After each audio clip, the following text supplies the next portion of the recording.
Here we are, John Macintyre, VP Product. We're doing the Relational AI podcast, episode number 1, because in large part, and I shouldn't say it this way, but you did such an incredible job last time during our fireside chat, and we were just chatting about that ensemble of agents and humans over a shared knowledge base, which everybody enjoyed so much that I know I speak on behalf of everyone that is anticipating this and everyone that watches this, that we're really stoked to have you here. So thanks for being here, and we really appreciate it.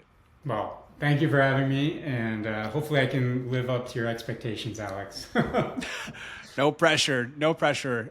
Here we go. So let's open it up with a big open-ended question. You go in any direction you want. There are a lot of people that talk about ontology, they talk about knowledge graph, and even relational knowledge graphs. And I wonder if you, from your vantage point, you could just kind of speak to us a little bit about that. How do you think about those three? And just, help us understand, why they're so important within the context of a rapidly evolving and changing enterprise AI landscape. Yeah, I think it's a really good question. And as you note, more and more people are talking about ontologies these days. I think it used to be something that was a word that was like out on the fringe. You'd hear it occasionally. You're like, what does that actually mean? And I think now we're seeing that become more central to how people are approaching AI, how people are approaching applications. And so when I think about ontology, I try to be reductionist about this and think of it like at a basic level, what are we really talking about? And really, I think my view in ontology is entities. So a set of entities, a set of things, and how they interact with one another in a system, in a domain. And so, many domains have ontologies. Like any domain actually has an ontology. We work in, a business setting. That business has things in that business that interact with each other, be it people, it could be applications, it could be processes, it could be customers. And so really, as we think about an ontology, is really a formal representation of that. It's sort of rendering that explicit.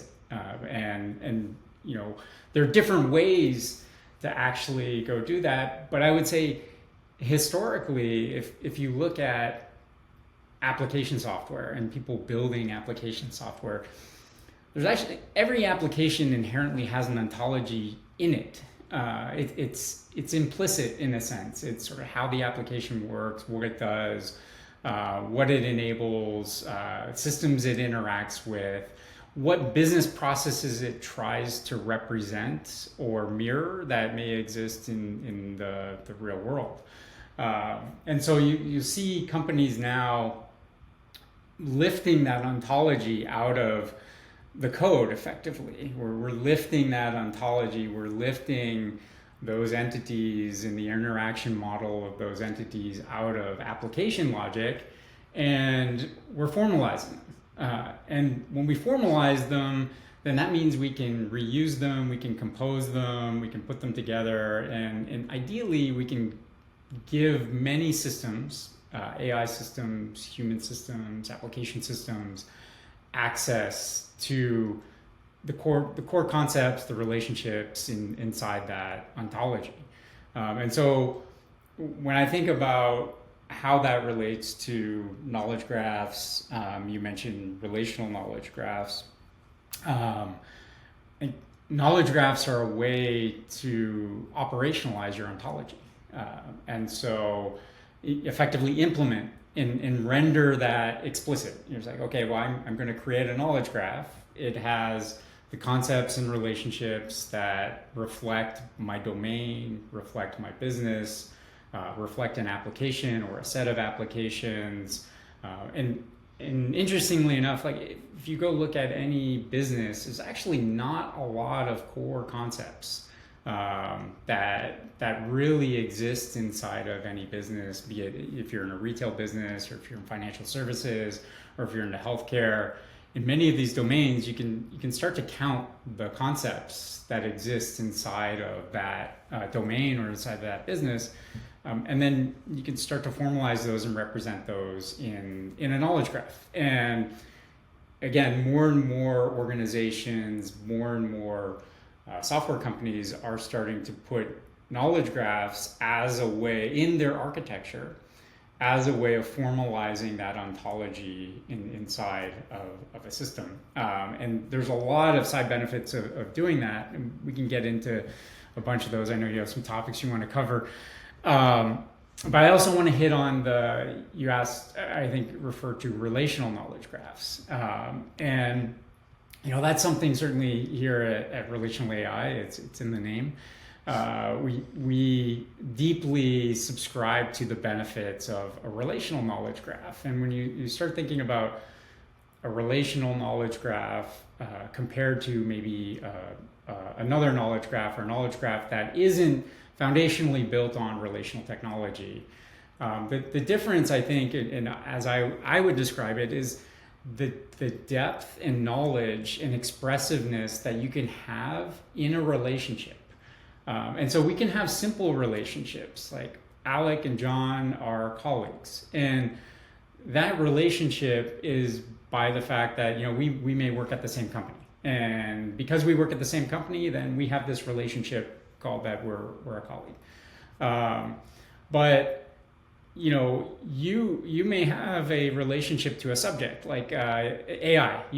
Alec is an expert in AI because you've written things, you've said things. You're a nerd. You can say it, John. It's okay. You're seeing stuff, Alec. You're a total nerd. You're a complete AI nerd. You can say it. I love it now. I love it.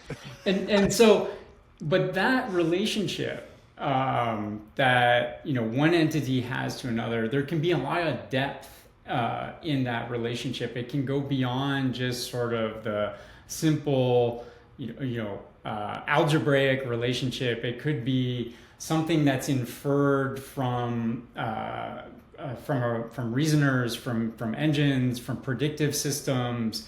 It could be something that is solved, and we say, oh well, the optimal path between two particular locations is this. How does that relationship actually get derived? And in a relational knowledge graph, you really get that depth and expressiveness on, we'll call it on the edges, those relationships, the things that connect the entities to really capture the knowledge that exists in the domain. And if you think about that knowledge, that might live in application systems today, might live in people's heads, might live in spreadsheets. How do you put all of that together? And that's your ontology, right? Like that is, if you were to suck all that stuff out of every nook and cranny of an organization, that comprises a ontology, then you need a way to operationalize that. So you need a system that can actually have the expressiveness and the reasoning capabilities to really get the depth of knowledge that really exists inside of systems, people's heads, and the business. So that's sort of, as I think about sort of ontologies, knowledge graphs, and relational knowledge graphs, that's really how I think about them. And I think you can use lots of different technologies to even implement a knowledge graph.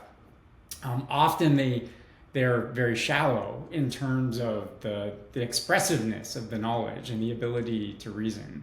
And so what we're trying to do here at RelationalAI is really have that depth in expressiveness and depth in knowledge that can be captured in a relational knowledge graph. And I think that's fundamental to really unlocking some of the experiences that everyone's working towards, be it these agentic experiences, or even just simplifying application architectures that exist today.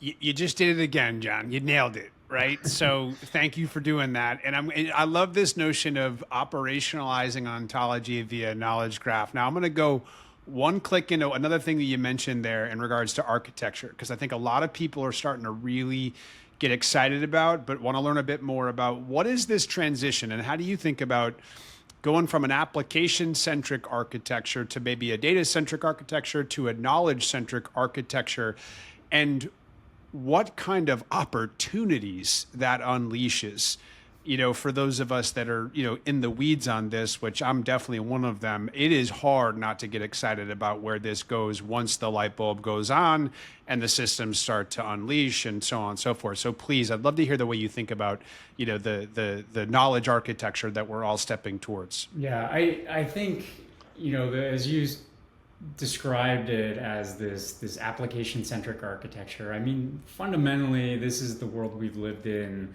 for multiple decades. We've been building applications, organizations have been building applications, ISVs have been building applications, and the side effect of that is that we get these really powerful applications, and all of the understanding of the domain, the problem, the task that application is serving is encoded in the application. And so that means, how do you do things like reuse that? And we get things like microservices, and we share libraries, and we find ways in software engineering to make sure that, the whole do not repeat yourself concept, that we can live as close to that line as possible. But I think in reality, what we see is that sort of this realization that at the end of the day, data, the value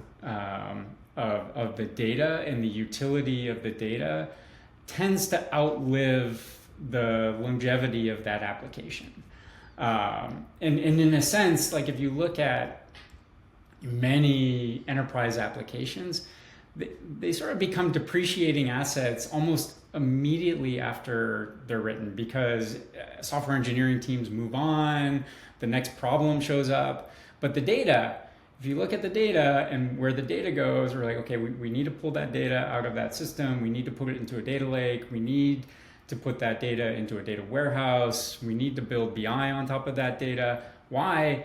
Because of decisions that run the business that need to be made on that data. And so, there's this thing you think about is how do we get out of this cycle of these application-centric architectures and sort of encapsulating and trapping all of that understanding in the application, and all sort of living in this world of we pull that data out, and now we sort of have to reconstruct understanding of that data. And so that's led to silos in the application space. But the same thing happens on the data side. You almost have, we've lived in this world of this split brain world for a while, where you have application logic and you have the data layer, and you see it even organizationally, the organization, there's a data team and the CDOs and, people that are responsible for data, because that's important. That's an important asset. And then you have application teams that also have an important job. They have to enable a workforce. They have to enable people to get things done, enable business decisions to get made, enable business processes to function. And there's all this tension exists. So, we want to build these applications, but the data is really important. We got to make sure that the downstream data. And so as we think about sort of shifting to a knowledge-centric architecture, we're really talking about how do we take some of that understanding of the data and bring it closer to the data. And there's a lot of side benefits of that. One of which is the composability, the reusability of those building blocks. They become building blocks of decision systems. They become things that can be used not just in an application context, but in a decision-making context that's outside of the application. And this is, I think we were on this path as an industry, or people, a set of people were interested in moving in this direction for a while, ahead of, I would say, the tides coming in on generative AI, and everyone realizing that you're okay, that data is really important. I need to make decisions on top of that data. I need to reason over that data. How do I do that? The answer can't be I go through an application to do all of that. And so I think there was a group of people that were saying, hey, we can get rid of some of this application complexity by moving to knowledge-centric architectures, data-centric architectures. And I think in places there was movement towards that. If you look at systems like Salesforce is actually a very data-centric application, data-centric system. Lots of applications in the Salesforce suite are built on top of a common data foundation. But many applications are not built that way. And so as we bring generative AI and we talked last time we chatted about this, ensemble of agents and humans working over common knowledge, common data, working over that asset, then how do they do that in a way that's coherent so that because I'm sure it's like anytime you walk up to a database, if you try to understand that database and you just walk up to it, it's impenetrable. Table names that make no sense. You have column names. You're like, well, people have built views, and there's tens of thousands. Some databases have like tens of thousands of tables. And so how do you understand that data as an asset? And this is really, I think, the missing piece as we look at how do we really leverage AI in the enterprise, is that we have to be able to unlock enterprise data for AI. And moving to that knowledge-centric architecture, that data-centric architecture, allows applications, AI, decision makers, knowledge workers, everyone to operate over that with shared understanding. It's like this, there's this great quote, Siemens, it's actually like 20 years old, I believe.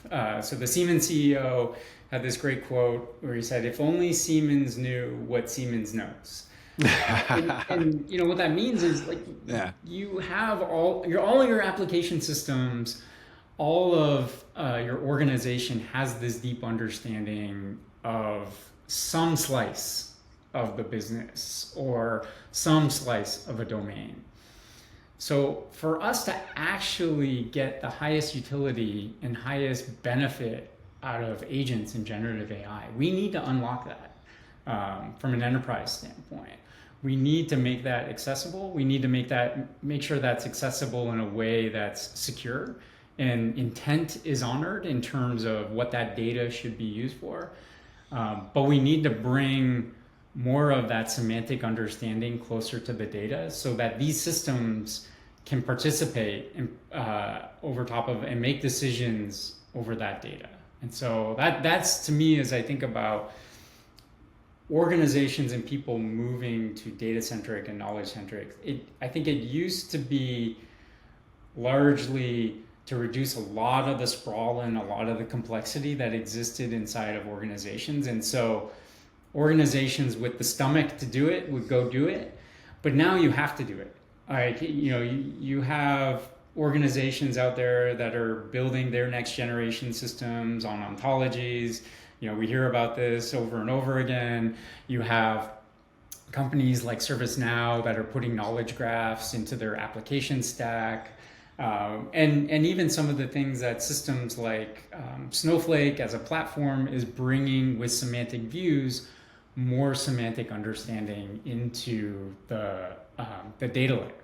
And I think that trend is going to continue, and we'll see more and more knowledge be represented at that level, so that these applications that we're building and sort of the modality of AI and the modality of applications as it shifts from forms and buttons and input boxes to natural language and more human interfaces, then the application, the pixels start to wash away and you're interacting with human modalities over top of knowledge and understanding and data.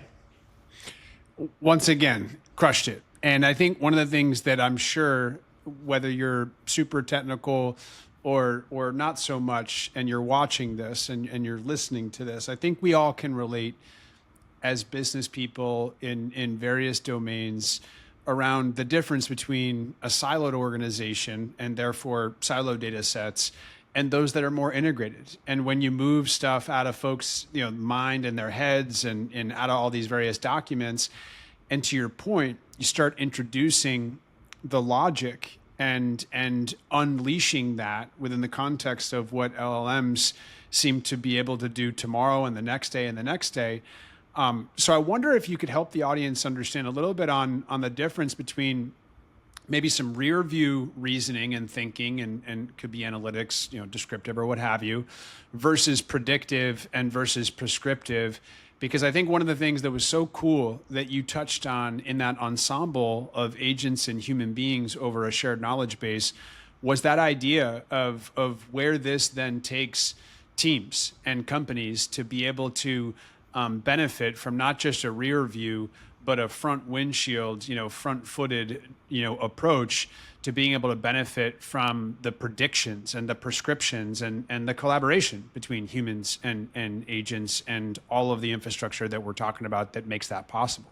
Yeah, I think it's a great point, great question. Like as we think about sort of like how we've interacted with data historically and what we need to do to enable that, which is really agentic systems, not just answering questions about what happened, but agentic systems paired with humans as well, making real critical business decisions and being tasked to do things in an organization.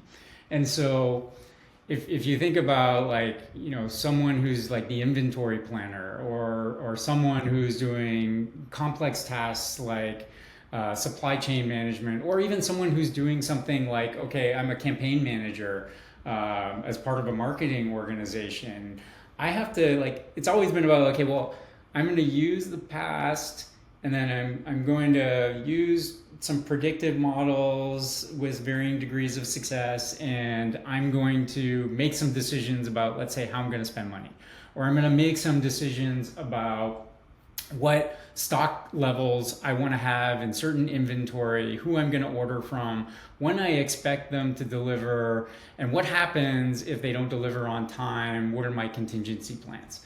And when you think about complex tasks like that and complex questions like that, that's not just backwards looking analytics.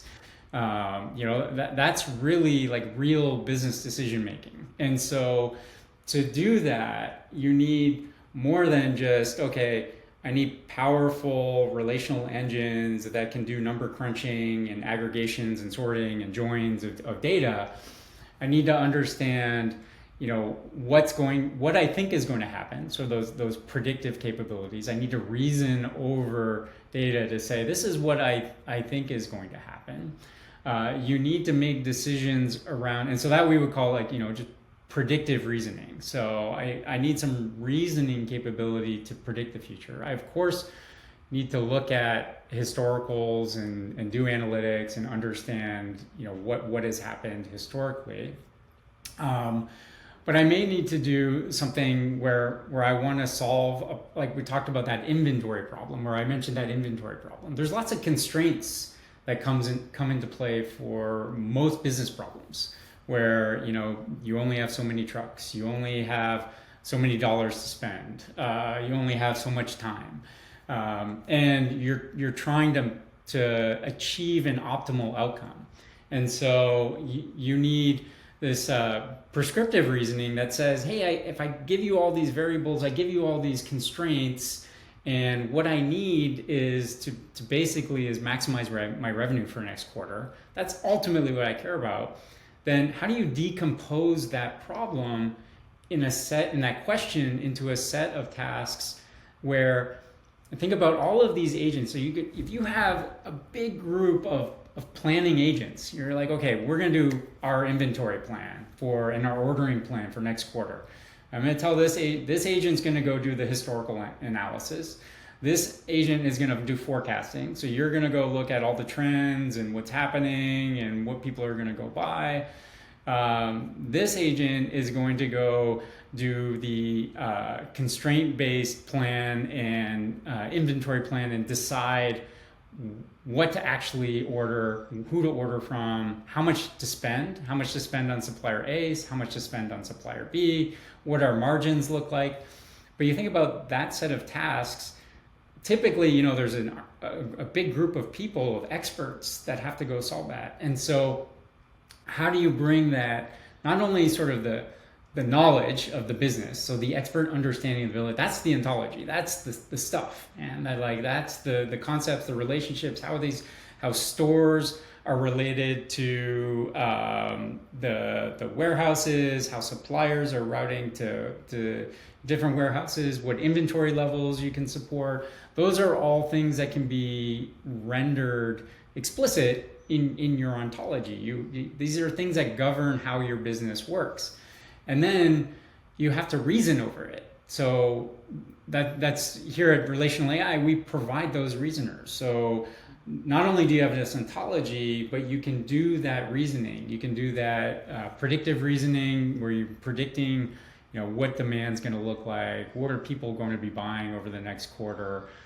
You can look at how things are connected, so you can traverse connected relationships to say, well, I want to make sure that I build a plan that is resilient to maybe some suppliers not delivering on time. And so how are different suppliers connected? How are different parts maybe of something that I'm selling connected? How do I minimize risk and things like that? So you may have to traverse relationships or traverse a graph or understand the connectedness of it. And we provide reasoners to do that.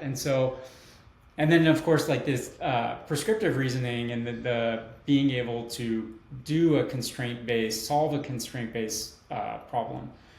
So you get effectively all of these reasoners as these great tools in this deep understanding and knowledge of business, and you can task agents and say, okay, hey, go solve this part of this problem, go solve this part of this problem, go solve this part of this problem.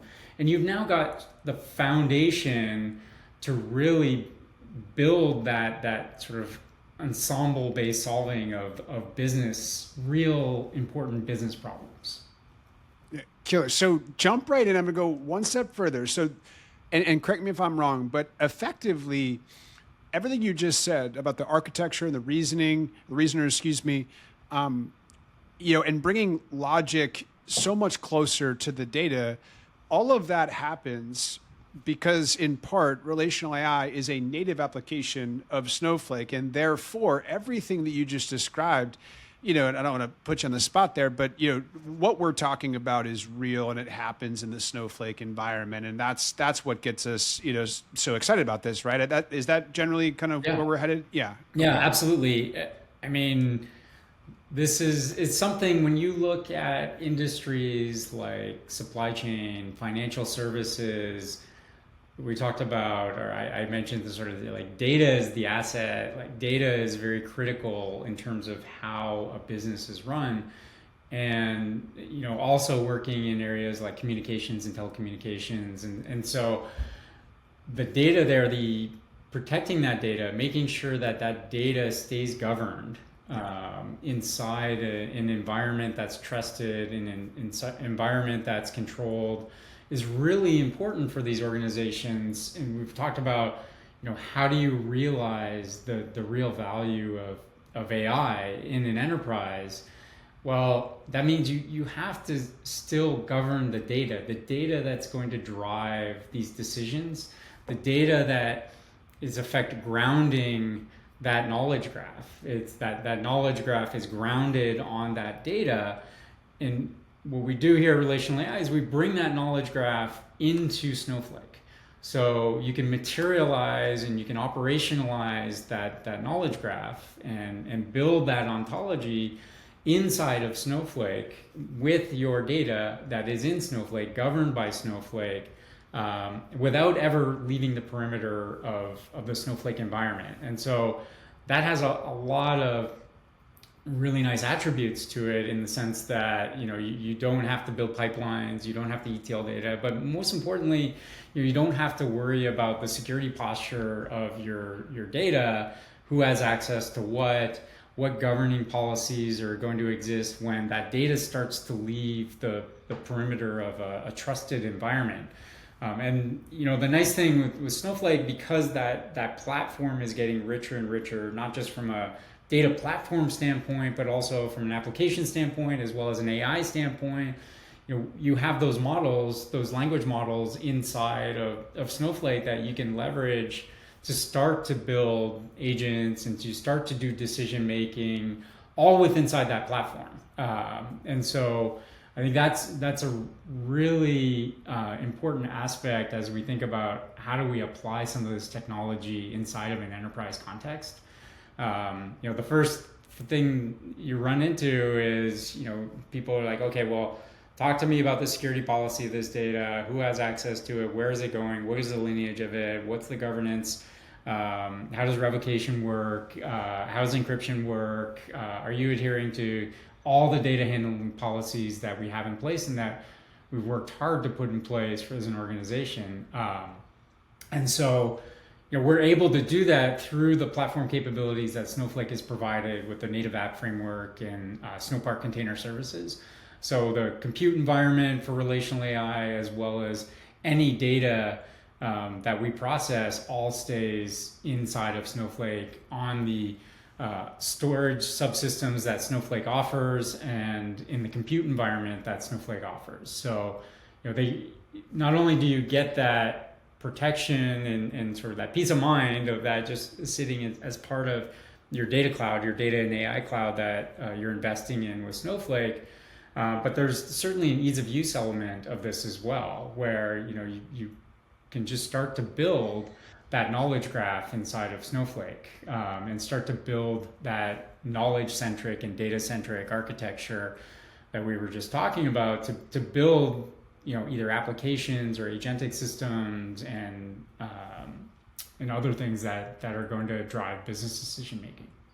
Yeah, it's so fascinating. I know that's why folks like us get excited about this. And I want to be cognizant of time. So just last question, and you touched on it already, and I think you did a fantastic job, but just if there's anything else you want to add about, if you were talking to the audience here in regards to some of the cultural and or organizational challenges for companies to kind of step into this and towards a more knowledge-centric architecture, how would you describe some of those, and how would you suggest folks think about overcoming them?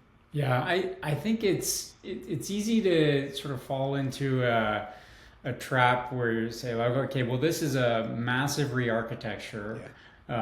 We're going to overhaul our entire application suites, or we're going to rebuild our enterprise applications, or we're going to re-architect things. And I think, what we're trying to enable here at Relational AI, and we've seen in practice with early customers, is that, these customers and organizations have made investments in Snowflake. They're moving data into the Snowflake environment. They're investing in data lakes, data warehouses, lake houses, and things like that. And so, what I would say is, start with a narrow domain, start with a real business problem, and something that has been challenging, is challenging, and has been complex to go solve. What we often see is systems that were built with an order of magnitude, in some cases multiple orders of magnitude of more code, can be really simplified by just sort of rendering them down to the core concepts and relationships that are there. I'll just give you a couple examples, Alec.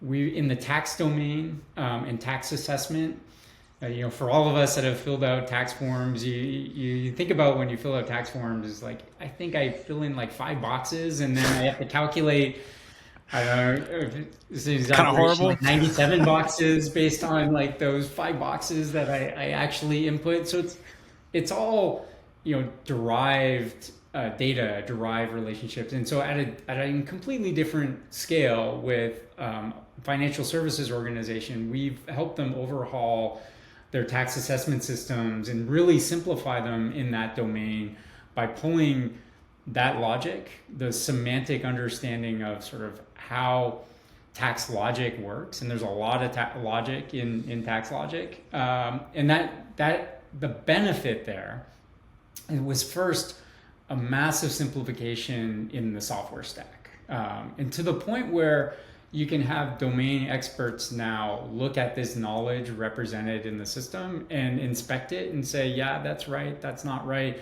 Versus you contrast that with, if you have an application software bug and you're like, okay, well, were we handling, this tax policy correctly? We're like, I don't know, go look at that library in Java and try to have your tax specialist learn Java so that they can do that.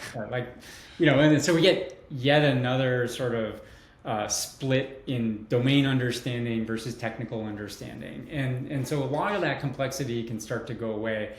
And it's interesting. It's like that same complexity shows up in generative AI. Like as you look at, or language models, as you're looking to ask language models to interact with systems, the impedance of having a language model or an agent interact over this new tax system that is, a tenth or a hundredth of the size of formal representation of logic versus ask it to interpret a bunch of source code or interface through microservices and things like that is dramatically different.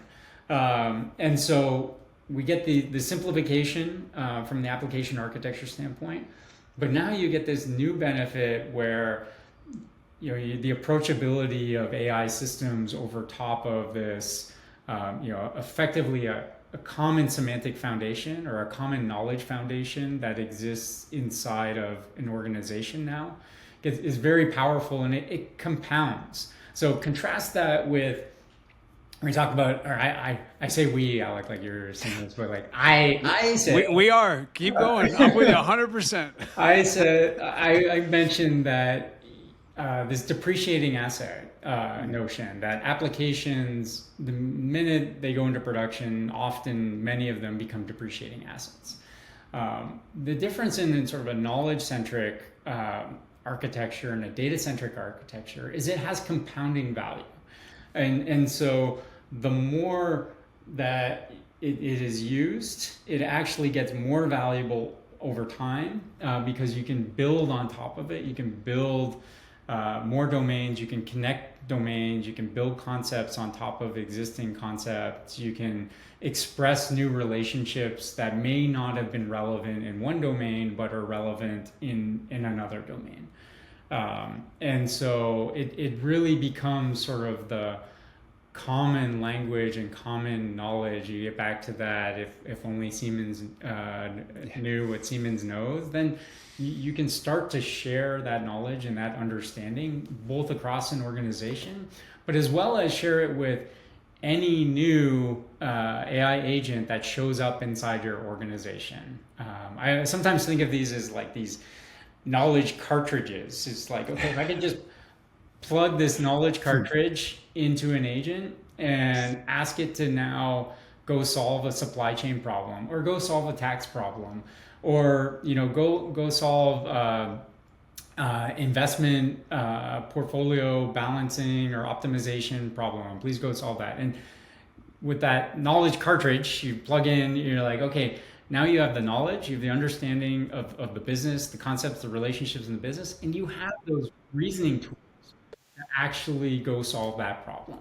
And that is really powerful and really unlocks a new set of things I think that organizations can do and lots of efficiency.